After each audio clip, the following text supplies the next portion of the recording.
Well, I am basically a newspaper photographer. I started out as a freelancer for a newspaper in Brazil called Folha de Sao Paulo. It's one of the largest newspapers in Brazil.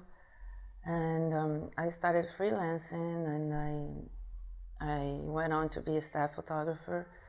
And with this newspaper, I was very young. I was just off college, and that's where I really understood what it is to be a journalist working in the field. And it was a very good time because I had the opportunity to go and travel and do a lot of stories that that otherwise would have been hard doing as a freelancer. I had access to not just the opportunity to photograph, but logistics and equipment, films at the time. All that is very expensive, and I had that, and that was very good for me. I learned a lot there. And I always liked newspapers. My father was a newspaperman. He was a journalist, and I wanted to be a journalist at first.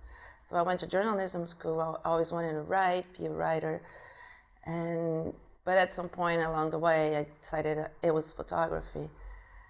But it was always about newspapers, and I kind of liked the rush of it, running for stories, having deadlines. I like that, and I'm still working as basically a newspaper photographer.